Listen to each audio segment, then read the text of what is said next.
놀라운 찬양 감사드립니다. 오늘은 성령 강림절을 맞이해서 성령님에 대한 설교, 보이지 않는 손 성령님이라는 제목으로 말씀을 상고하고자 합니다.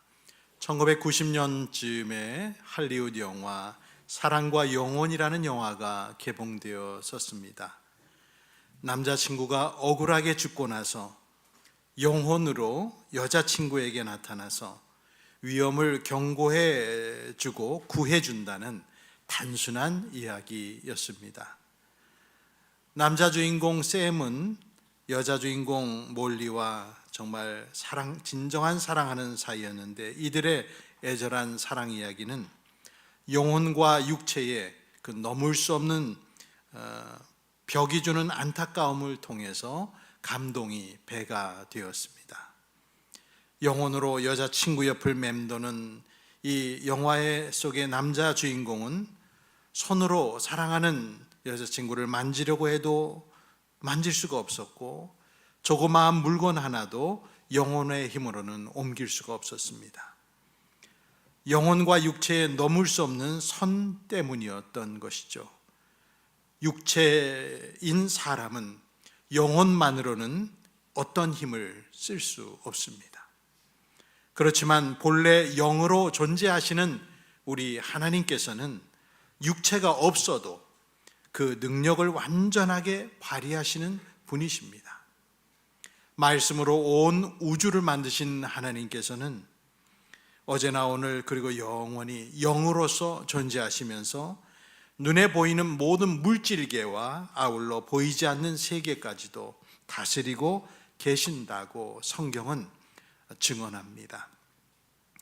신자들에게 있어서 성령 하나님은 믿음 생활을 하는 데 있어서 가장 중요한 분이요, 가장 중요한 부분입니다. 대체할 것이 아무것도 없습니다. 성령 받지 않는 신앙생활처럼 고되고 힘든 게 없습니다. 이 세상에서 가장 힘든 걸 저는 꼽으라면 성령 받지 않고 신앙생활을 하는 것이다, 그렇게 말하고 싶습니다. 누군가가 예수 그리스도를 믿게 되는 것은 성령 하나님이 인도하셨기 때문이고, 누군가가 믿음 가운데 날로 발전하며 기쁨과 소망을 품게 되는 것도 성령 하나님의 은총 때문입니다. 그리고 교회는 성령 하나님이 감동하시고 움직이셨기에 이 땅 위에 존재할 수 있었습니다. 성경 사도행전 2장을 보면 예수님의 부활 후 제자들은 오순절이라는 전통적인 절기에 한 자리에 다 모여 있었습니다. 그 순간 갑자기 그들이 모인 곳에 거센 바람이 부는 듯한 소리가 들리면서 모인 장소에 가득 찼다라고 성경은 말하고, 마치 불길이 막 솟아오를 때에 그 불이 갈라지는 듯한 형상이 모여있는 성도들 각 사람 위에 임하게 되었습니다. 그러자 모인 사람들 전부의 입이 열리면서 한 번도 배워본 적이 없는 외국 다른 나라 말이 입에서 쏟아져 나왔는데, 이날의 방언이 확실히 외국어 방언이었다는 것은 당시에 각국으로부터 온 순례자들이 증언했습니다. 오순절날 성령께서 교인들 머리 위에 다 내려오신 이 사건이 바로 신약시대 교회의 탄생을 알렸습니다. 제자들 위에 성령께서 내려오시자 교회라는 공동체가 탄생했습니다.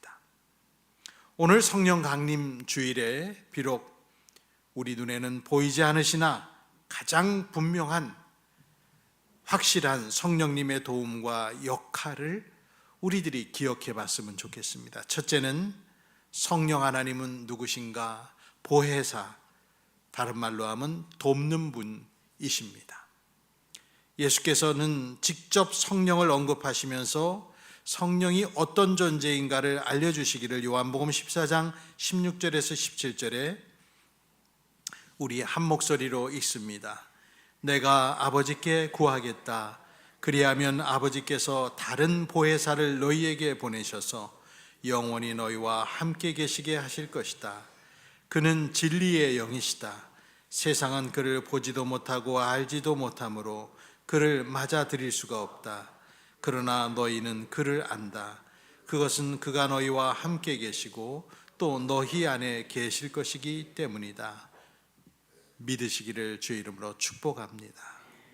보혜사라는 단어는 세상에 나가면 전혀 들을 수 없는 단어입니다. 오로지 교회에 와야만 들을 수 있는 단어가 보혜사라는 단어입니다.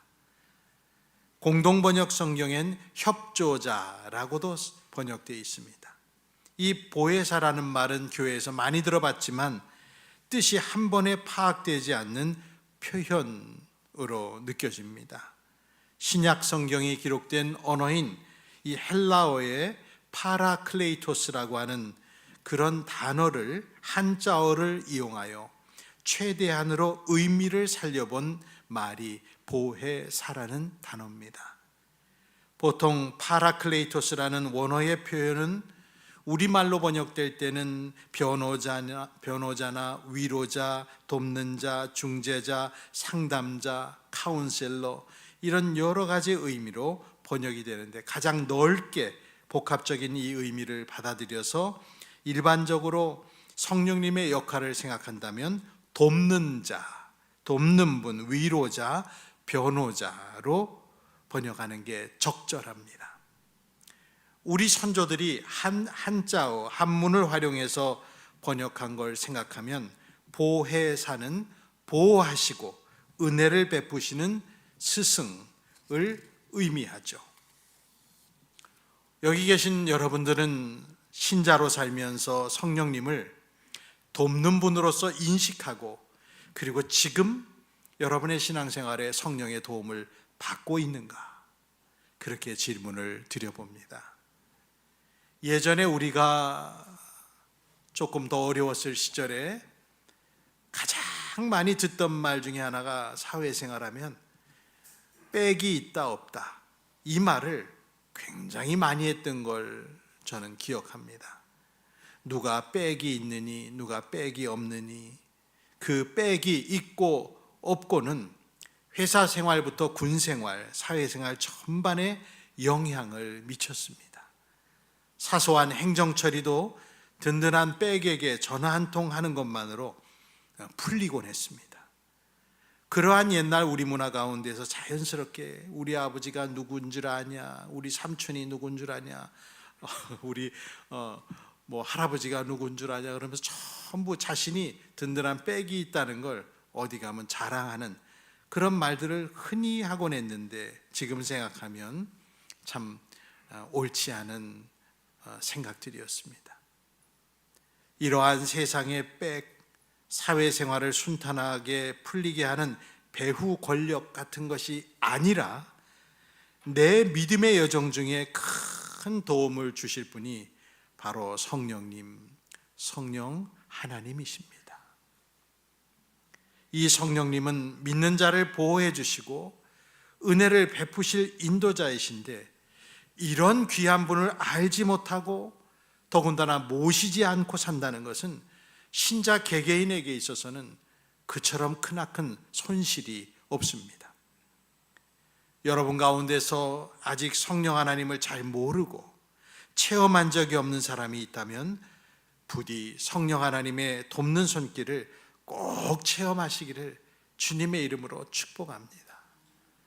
지금은 성령님의 그 임재하심을 사람들이 흔히 체험하지 못한다라고 많이 말하고, 우리 눈으로 보기에도 과거 우리들이 수십 년 전에 신앙생활하고 무릎 꿇고 주 앞에 나아갈 때 각 사람에게 은혜와 은사를 주셨던 성령의 그 모습이 매우 드물게 나타납니다. 과거에는 모든 중학생들, 고등학생들이 방언을 하고 열렬히 기도를 하고 철야를 하고 기도원을 가고 부흥회를 참석하고 수요기도회를 오고, 정말 이 학생 때부터 끊임없이 성령을 사모하고 그 성령님께서 주시는 특별한 은혜를 많이 누렸는데, 요즘에는 그러한 일들을 보기가 너무나 드물어진 것이 우리의 참 안타까움 중에 하나입니다. 전도자 바울께서 이곳저곳을 다 방문하시면서 오늘날 터키 지역에 있는 에베소 지역을 방문했을 때 그곳을 가니까 이미 예수님을 알고 있었던 복음의 소식을 들은 12명의 사람이 있었습니다. 사도 바울은 초보적인 믿음을 가진 그 12명의 사람을 보면서 제일 먼저 무엇을 질문했습니까? 너희가 믿을 때에 성령을 받았느냐? 사도행전 19장 2절에 여러분은 믿을 때에 성령을 받았습니까? 하고 물었다. 그들은 우리는 성령이 있다는 말을 들어보지도 못하였습니다 하고 대답하였다. 이 대답을 듣고 바울께서는 예수님의 이름으로 세례를 베풀고 그리고 또다시 그들에게 손을 얹자 성령께서 그들 위에 내려오셨습니다. 즉시 그들의 입에서 방언이 터지고 하나님의 일을 말하기 시작했다고 사도행전 19장 4절부터 7절에는 말씀합니다. 과거 오순절 날에 그 제자들, 그 12제자의 모습이 그대로 이 에베소 지역에 이식이 된 것처럼 보이는 장면이 연출됐습니다. 우리들은 묻지요. 우리 시대에도 지금 성령님이 임하시고 그 능력을 우리의 삶에 베풀어 주시나요? 교회 역사를 전공하는 교수님 한 분이 우리나라 최초의 선교사 중에 한 분인 우리 장로교 선교사로서 가장 주목하는 첫 번째 언더우드 선교사님의 후손들을 만나는 시간이 있었습니다. 이 언더우드 선교사님의 후손들을 만나서 질문을 하기를 과거의 언더우드 목사님이 성령의 역사로 하나님의 은사가 지금 시대에도 계속된다고 그분이 믿으셨습니까? 그런 질문을 후손들에게 했습니다. 교수님이 질문하자 언더우드 목사님의 선교사님의 후손들은 말하길 자기 집안에는 기도로 병이 낫는 경험도 없고 그런 거를 실천하지도 않는다, 이런 말을 자손들이 하는 거예요. 후손들의 그런 이야기에 그런가 보다 그렇게 싶어서 그렇게 생각하고 지냈는데 그 교수님은 언더우드 선교사에 대한 자료를 읽다가 새로운 사실을 발견했습니다. 언더우드 선교사는 1908년 8월에 미국의 노스필드 선교대회에서 강사로 연설을 하게 됐는데 그날에 1907년에 대량 개종하는 많은 한국인들에 대한 이야기를 하고 한국인들을 사랑하십니까? 라고 회중들에게 질문을 던진 후에 자기의 한 이야기를 꺼냈습니다. 언더우드 부부가 지방 순회 전도 여행을 하는 중에 언더우드 부인이 심하게 아팠습니다. 의사를 부르려면 일주일 정도가 걸리는 시골인데 교인들에게 어떻게 하면 좋겠는가라고 언더우드 선교사가 물었더니 교인들은 하는 말이 자기들은 평소에 약이 있으면 약을 먹이고 기도하고 약이 없으면 하나님께서 능력으로 고쳐주실 거라고 믿고 우리는 기도합니다. 그렇게 답을 하더래요. 그래서 일단 의사를 부르러 보낸 뒤에 전 교인이 합심하여 선교사의 부인을 위해 기도했다고 합니다. 한 한국인 부인은 자기 어린 딸을 재우고 나서 밤새 철야로 기도하려고 했는데 9살 먹은 딸은 나도 엄마와 함께 기도하겠다라고 말을 해서 엄마와 딸이 번갈아 가면서 밤새 기도한 후에 아침이 밝아올 때에 기도를 마치고 아멘 하는 순간 하나님께서 자신들의 기도에 응답해서 언더우드 부인을 낫게 하셨다는 확신이 마음에 확 들어온 겁니다. 그래서 엄마와 딸은 하나님께 감사합니다, 기도를 다시 드리고 그리고 이 한국인 부인은 이 사실을 언더우드 선교사에게 알렸고 그 즉시에 언더우드 부인이 병이 나았다는 것이죠. 언더우드 선교사는 자신의 이러한 경험을 1908년 노스필드 선교대회 연설 중에 소개하면서 사도 시대에만 기도 치유가 일어난 게 아니라 오늘 한국에서도 일어나고 있습니다 라고 강조한 것이죠. 언더우드 선교사는 선교 현장을 통해서 성령님의 치유 기적을 실제 몸으로 체험한 것입니다. 보혜사 성령님께서는 보호하시고 은혜를 베푸시는 분입니다. 돕는 분입니다. 매우 실제적이고 분명한 도움을 여러분에게 주십니다. 우리의 삶에 보이지 아니하는 손으로서 성도들을 붙잡고 계시고 그리고 은혜를 베풀어 주십니다. 17세기 영국의 청교도였던 존 버년 목사님은 그의 유명한 책 철로 역정 글 속에서 주인공인 크리스찬이 해석자의 집이라는 곳에서 본 환상을 묘사합니다. 주인공 크리스찬은 해석자의 집이라는 곳에 들어가 여러 가지 환상을 보게 되는데 그중 하나가 바로 벽난로 뒤에서 기름을 붓는 장면입니다. 내용이 이렇습니다. 해석자를 따라 어떤 방으로 들어갔는데 그 방에는 벽난로가 하나 있었고 그 벽난로는 온 방을 밝히는 불로 활활 타오르고 있었다. 그러나 그 불 가까이에서 한 사람이 서서 끊임없이 물을 부어 불을 끄려고 애쓰는 것을 보았다. 그런데도 불은 여전히 타오르고 있었다. 벽난로 뒤에는 또 한 사람이 있었는데 그 사람은 물을 붓는 자가 보지 못하도록 가만히 서서 불에 기름을 붓고 있는 것을 보았다. 해석자가 크리스찬에게 말했다. 이 방을 비추는 불은 하나님의 마음속에 타오르는 은혜의 역사이다. 물을 붓는 자는 마귀이다. 마귀는 영혼 속에서 하나님의 은혜를 끄려고 끊임없이 힘쓰는 자이다. 그러나 벽난로 뒤에서 기름을 붓는 자는 그리스도이시다. 그리스도는 마귀가 영혼 속에서 은혜의 불을 끄지 못하도록 쉬지 않고 성령의 기름을 부으시는 자이다. 이로써 너는 믿는 영혼이 아무리 시험을 받아도 결코 꺼지지 않는 것을 알 수 있을 것이다 라고 해석자가 말을 했습니다. 보이지 않는 저 벽 뒤에서 끊임없이 기름을 부어서 그 불을 끄려고 하는 마귀의 역사를 막으시는 그리스도의 은혜, 성령의 그 기름, 이렇게 여러분의 삶에 보이지 않는 손길로서 끊임없이 기름을 부어주시는 분이 바로 성령님이며 성령의 은혜라는 것을 믿으시길 축복합니다. 두 번째는 성령의 손길은 우리들이 상상하는 이상의 적극적인 손길이라는 것을 기억하십시오. 여러분의 상상 이상입니다. 사도 바울은 로마서 8장에서 그 사실을 이렇게 적었죠. 이와 같이 성령께서도 우리의 약함을 도와주십니다. 우리는 어떻게 기도해야 할지도 알지 못하지만 성령께서 친히 이루다 말할 수 없는 탄식으로 우리를 대신하여 간구하여 주십니다. 사람의 마음을 꿰뚫어 보시는 하나님께서는 성령의 생각이 어떠한지를 아십니다.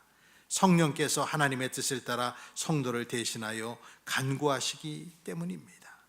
성령께서 신자의 약함을 도우시는데 기도할 줄 모르고 뭘 기도해야 할지도 몰라서 방황하는 그 순간에조차도 성령님은 말로 다 할 수 없는 탄식을 하시면서 우리들을 위해서 대신 아버지 하나님께 간청해 주신다는 말씀이지요.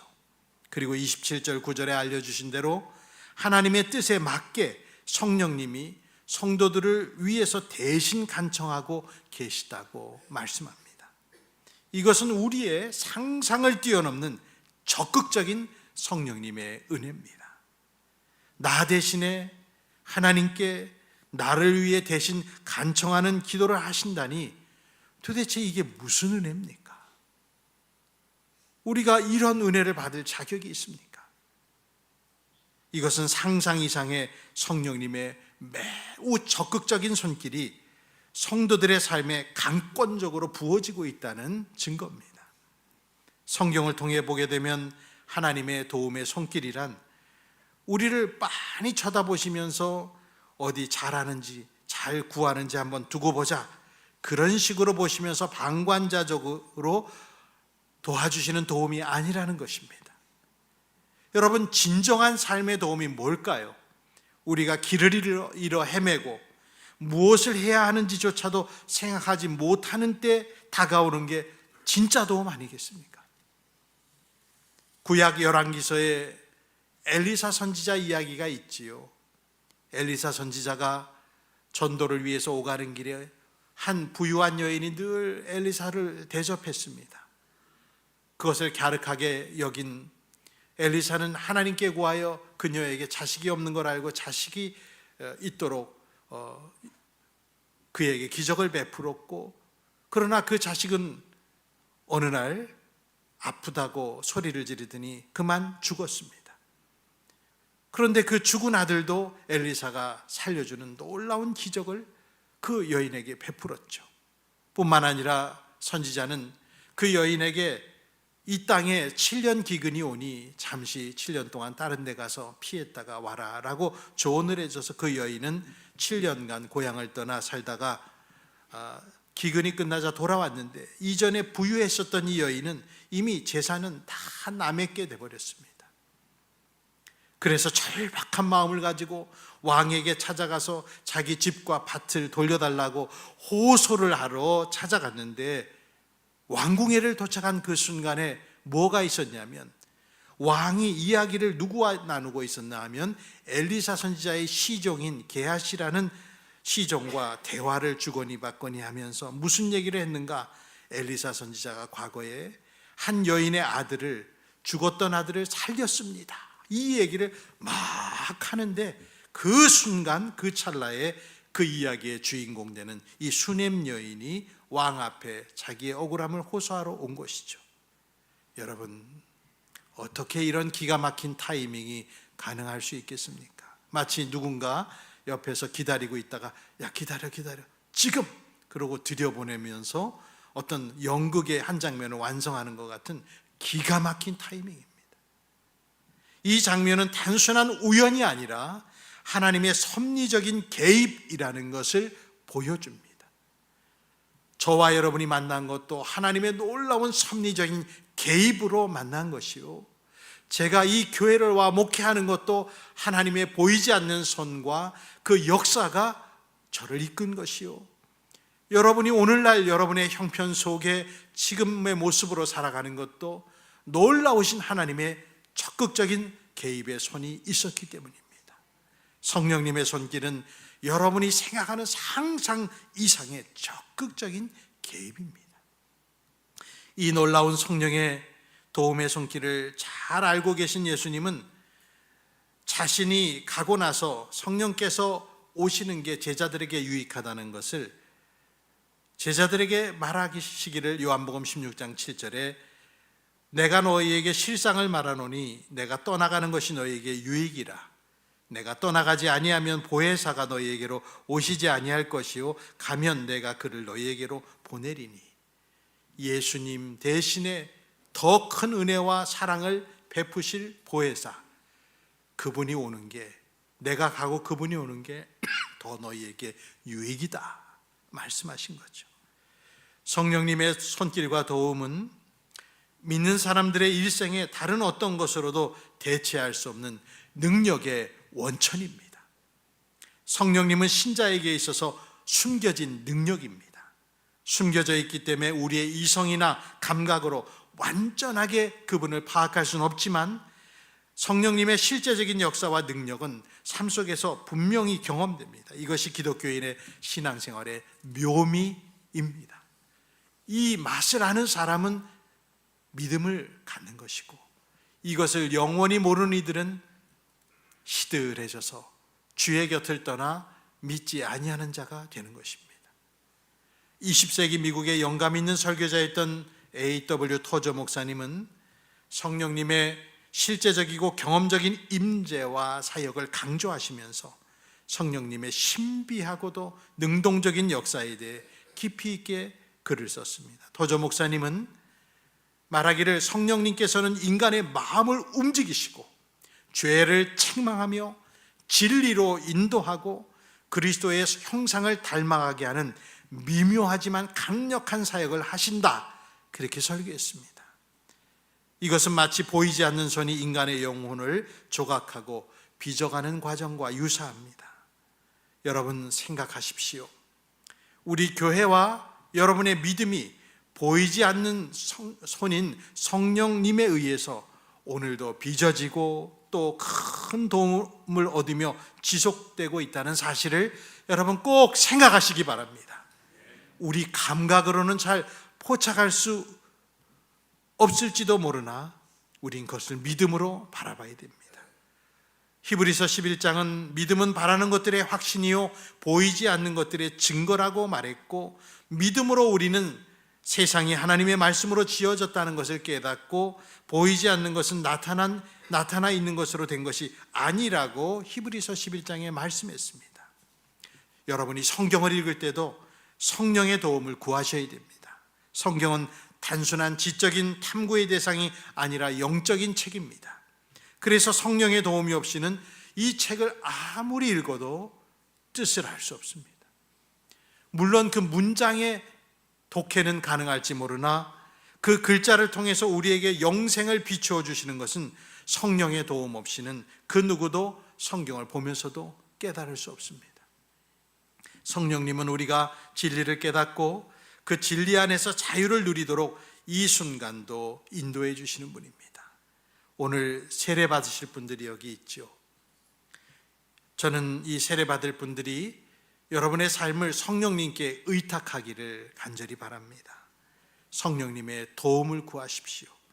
보이지 않는 손이신 성령님의 실제적인 도움을 그래서 날마다 체험하는 영광을 누리시기를 축복합니다. 로마서 본문을 읽고 마칩니다. 우리 한 목소리로 크게 간절한 마음으로 읽습니다. 이와 같이 성령께서도 우리의 약함을 도와주십니다. 우리는 어떻게 기도해야 할지도 알지 못하지만 성령께서 친히 이루다 말할 수 없는 탄식으로 우리를 대신하여 간구하여 주십니다. 사람의 마음을 꿰뚫어 보시는 하나님께서는 성령의 생각이 어떠한지를 아십니다. 성령께서 하나님의 뜻을 따라 성도를 대신하여 간구하시기 때문입니다. 아멘.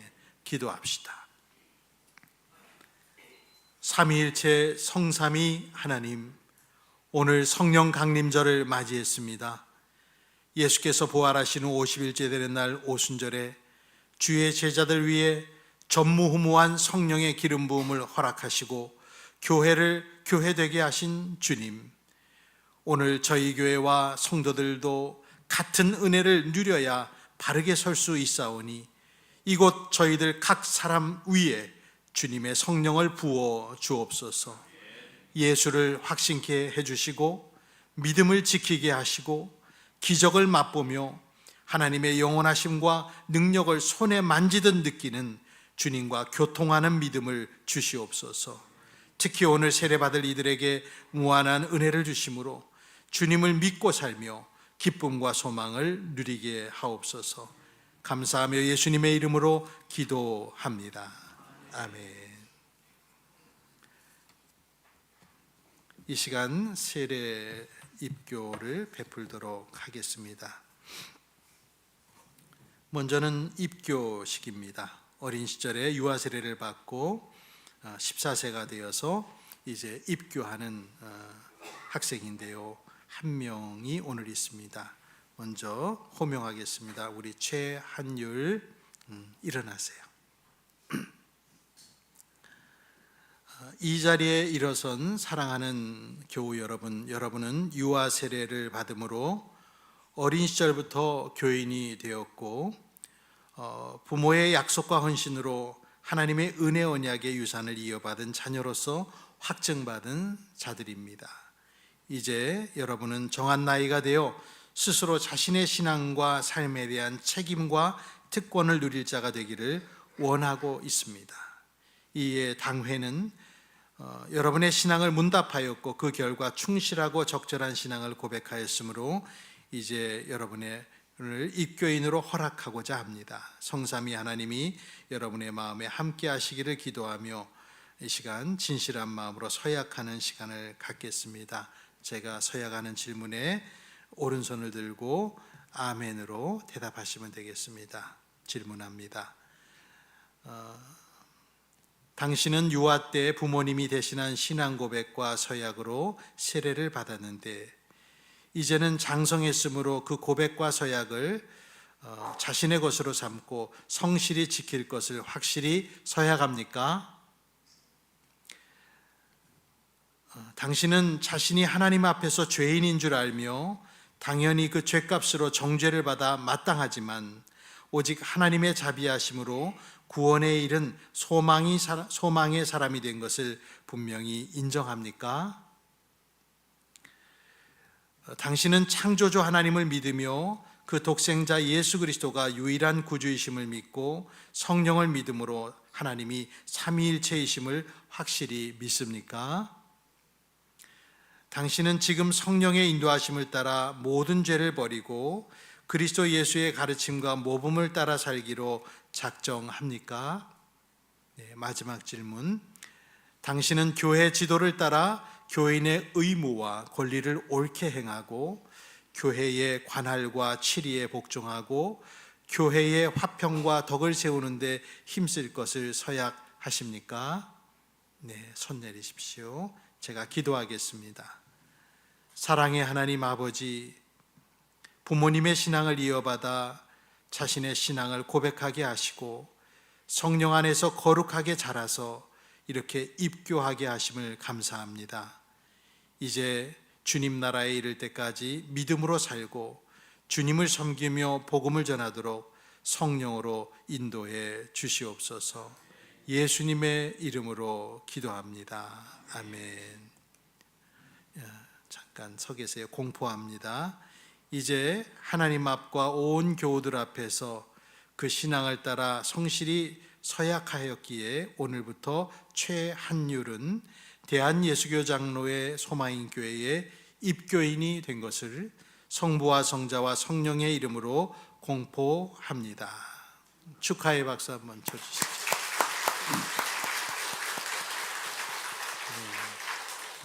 앉으시기 바랍니다. 우리 꽃다발은 잠시 후에 전달해 드릴게요. 이제 입교한 사람은 교회가 베푸는 성찬식에 참여할 것이고 복음을 증거하는 삶을 충성되게 살아야 할 것입니다.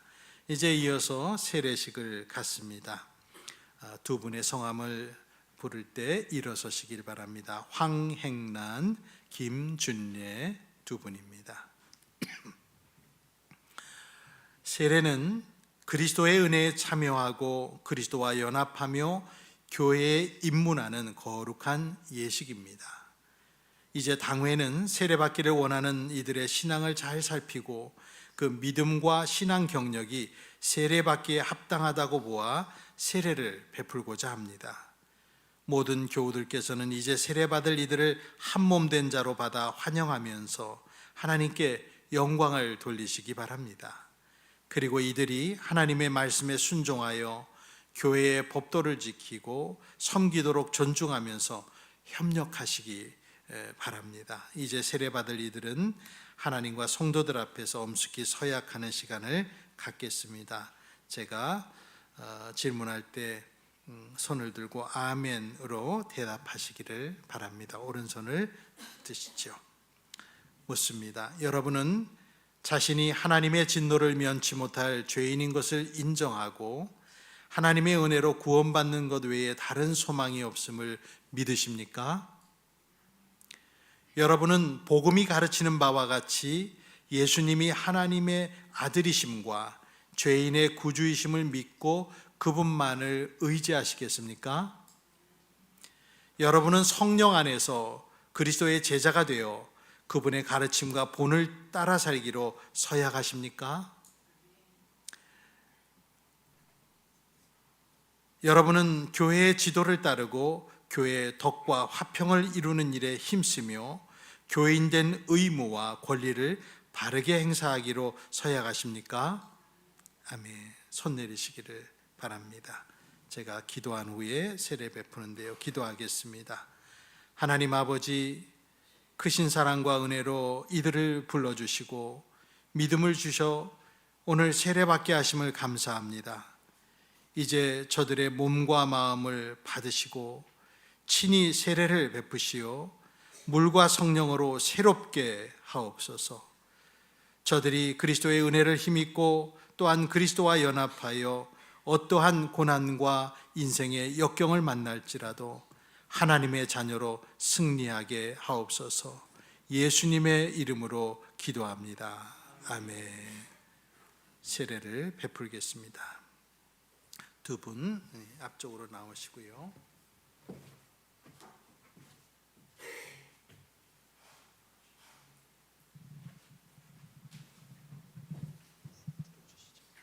먼저 우리 김준래 성도님 앞으로 서시죠. 저를 보고 세례를 베풀겠습니다. 예수 그리스도를 구주로 받아들여 하나님의 자녀가 된 김준례에게 내가 성부와 성자와 성령의 이름으로 세례를 주노라. 아멘. 뒤로 가시고.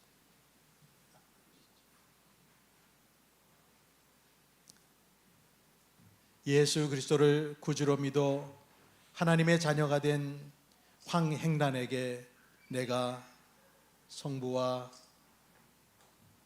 성자와 성령의 이름으로 세례를 주노라. 아멘.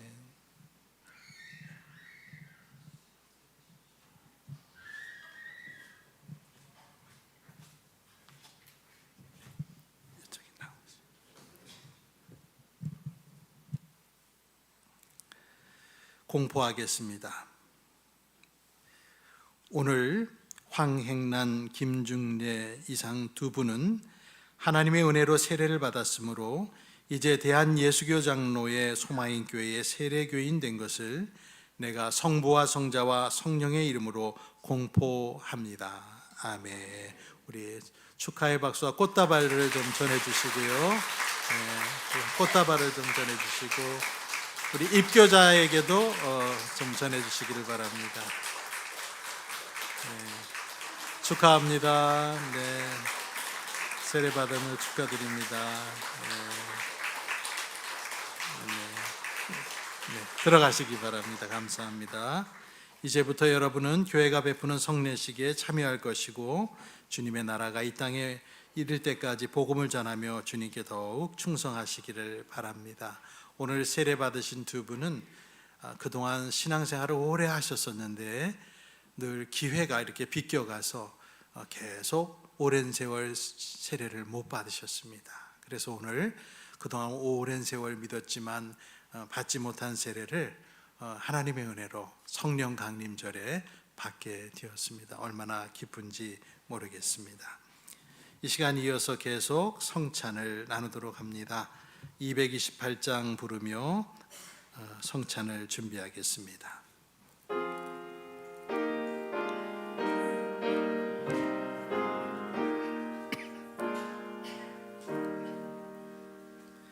오 나의 주님 진입해 오니 영원한 세계 밝히 나타나 한없는 은혜 길이 누리니 주님께 모든 염려 맡기리 주님의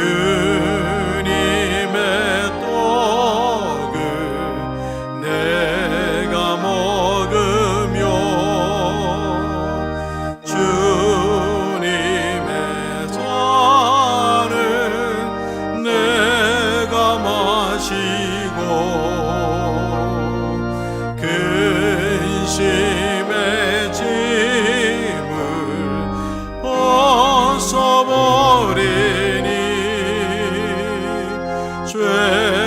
죄사함 받아 내 맘 새롭다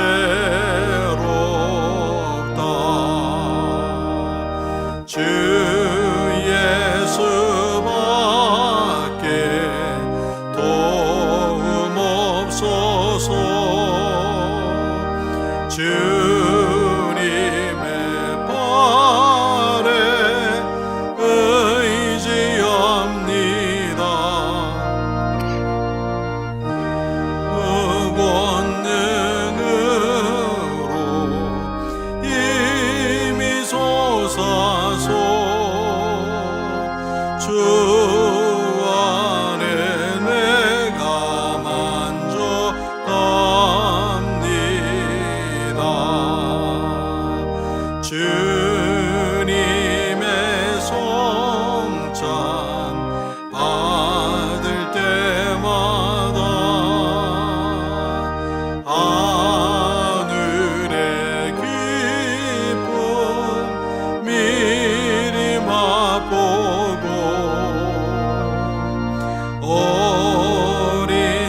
내가 너희에게 전한 것은 주께 받은 것이니 곧 주 예수께서 잡히시던 밤에 떡을 가지사 축사하시고 떼어 이르시되 이것은 너희를 위하는 내 몸이니 이것을 행하여 나를 기념하라 하시고 식후에 또한 그와 같이 잔을 가지시고 이르시되 이 잔은 내 피로 세운 새 언약이니 이것을 행하여 마실 때마다 나를 기념하라 하셨으니 너희가 이 떡을 먹으며 이 잔을 마실 때마다 주의 죽으심을 그가 오실 때까지 전하는 것이니라.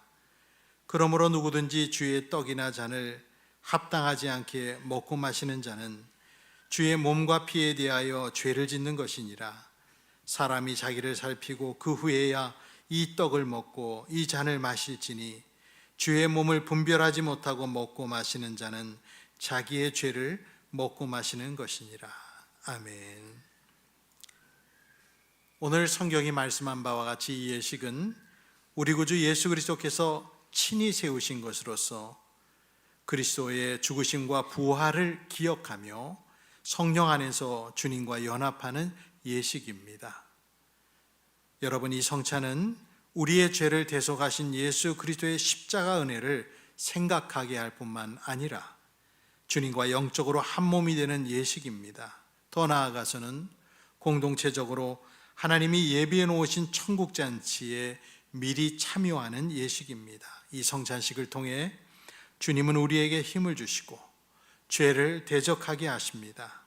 모든 고난에서 견딜 힘을 주시고 우리를 굳세게 하시며 그리스도인으로서 책임을 다할 수 있도록 능력을 더해 주십니다. 그리하여 우리의 마음에 평안과 소망을 주십니다. 이 예식은 세례받은 성도들이 떡과 잔을 함께 나누어 먹고 마시는 방식으로 진행합니다. 그러나 양심의 가책을 느끼는 분과 주님의 몸인 교회를 향하여 마음에 홀이라도 거리낌이 있는 사람들은 이 떡과 잔을 받는 일에 주의해야 할 것입니다. 제가 기도한 이후에 단에서 내려가 떡과 잔을 나누겠습니다. 자비로우신 하나님, 영광과 존귀와 감사와 찬송을 올려드립니다. 예수 그리스도의 은혜로 죄와 사망에서 구속함을 입은 저희가 하나님의 사랑과 그리스도의 은혜를 기억하면서 이 거룩한 예전에 참여케 하심을 진실로 감사드립니다. 이 시간 성령께서 임재하셔서 이 거룩한 성찬식에 참여하는 성도들에게 같은 은혜의 역사를 일으켜 주시옵소서. 우리가 하늘 보좌 우편에 계신 그리스도의 임재에 참여할 수 있도록 성령께서 우리를 이끌어 주옵소서.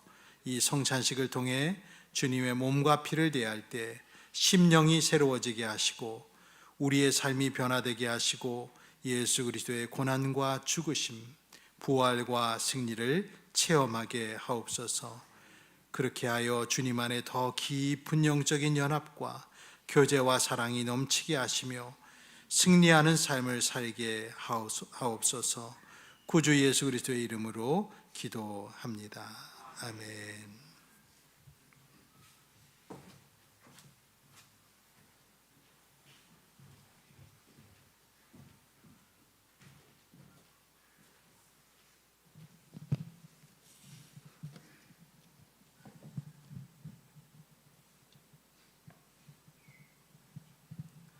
주 예수 그리스도께서 잡히시던 날 떡을 가지고 축사하시고 떼어 제자들에게 주시며 말씀하시기를 받아 먹으라 이것이 내 몸이라 그렇게 하셨습니다. 주님의 분부하심을 따라 저도 여러분에게 주님의 몸을 기념하는 이 떡을 나눠드립니다. 받으시고 주의 은혜를 깊이 묵상하십시오. 저희가 먼저 들고 나누겠습니다.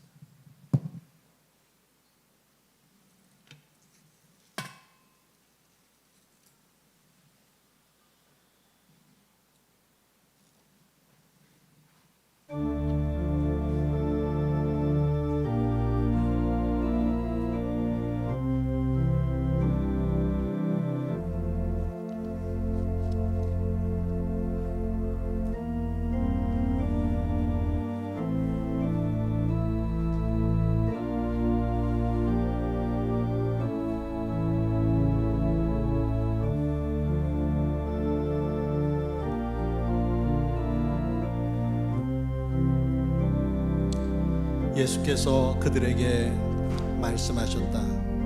내가 진정으로 진정으로 너희에게 말한다.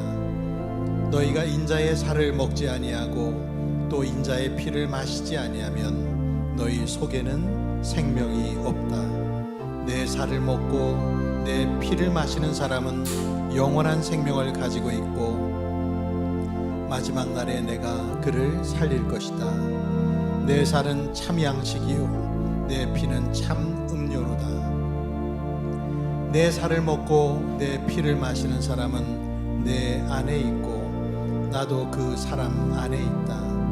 살아계신 아버지께서 나를 보내셨고 내가 아버지 때문에 사는 것과 같이 나를 먹는 사람은 나 때문에 살 것이다. 이것은 하늘에서 내려온 빵이다. 이것은 너희의 조상이 먹고서도 죽은 그것과는 같지 아니하다. 이 빵을 먹는 사람은 영원히 살 것이다.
혹시 떡을 받지 못한 분은 손들어 표해 주시기 바랍니다.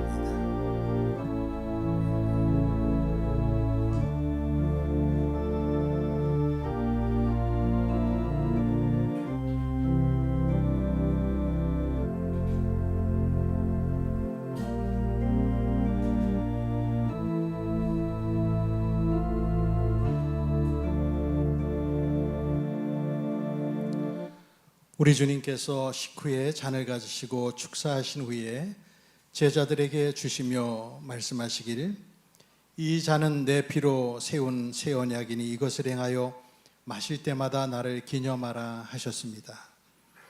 우리가 이 시간이 잔을 대할 때에 주님의 생명과 연합하는 복된 시간이 되시기를 바랍니다. 이 잔은 조금 전에 떡을 드신 분만 드시면 되겠습니다.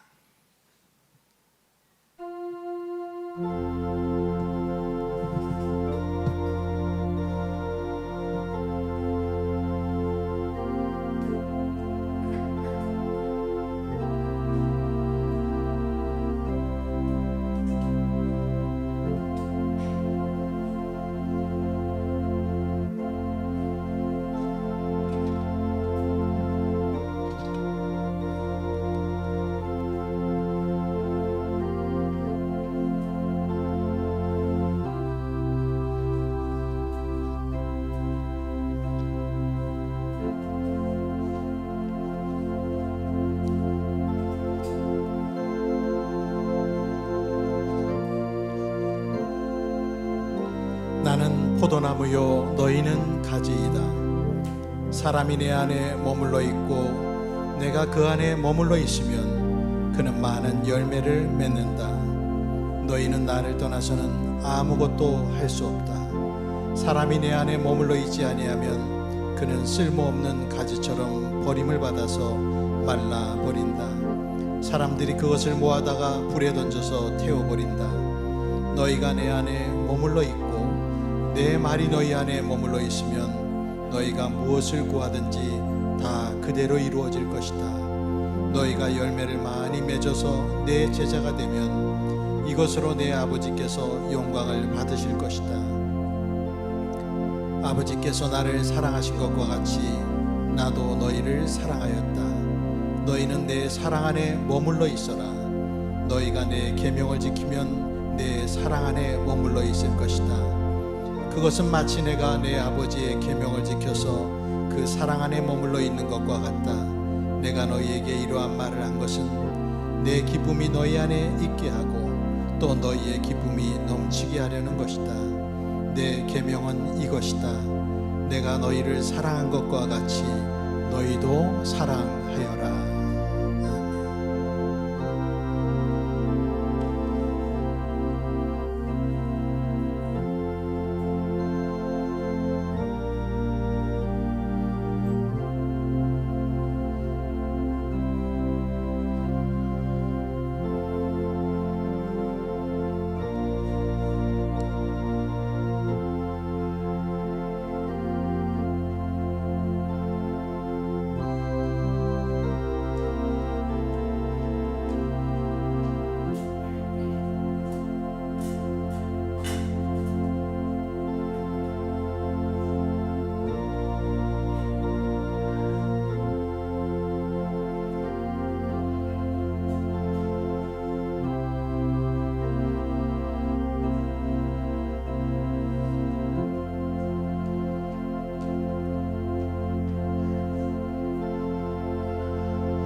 감사의 기도를 드리겠습니다.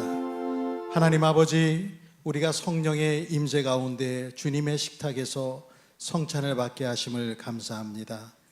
이제 우리 모두 주님과 연합한 자로서 주 안에서 더욱 하나가 되게 하옵소서. 한 피바다 한 몸 이룬 주님의 가족 되어 서로를 사랑하게 하옵소서. 주님, 이제 우리는 성찬을 먹고 마셨으니 주님이 주시는 능력을 따라 죄와 싸워 이기게 하시고 주님의 복음을 세상에 나가 전하게 하여 주옵소서. 우리의 삶이 성령의 능력으로 주님을 더욱 영화롭게 하옵소서. 구주 예수님의 이름으로 기도합니다. 아멘. 다 함께 찬송 191장을 찬송합니다.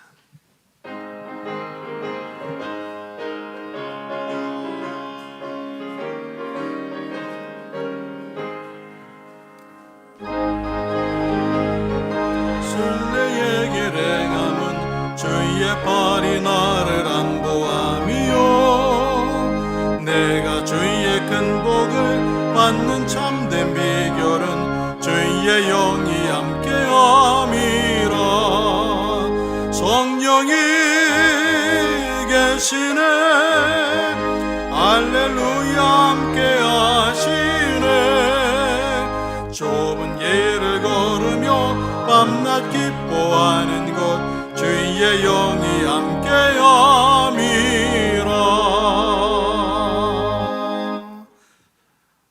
축도하겠습니다. 이제는 우리 구주 예수 그리스도의 은혜와 하나님 아버지의 극진하신 사랑과 성령님의 역사하심, 교통하심, 우리를 도와주시는 그 은총이 오늘도 주님 앞에 믿음을 고백하고 결단한 모든 이들과 세례받은 이들, 입교받은 이들 위해 영원토록 함께 있을지어다. 아멘.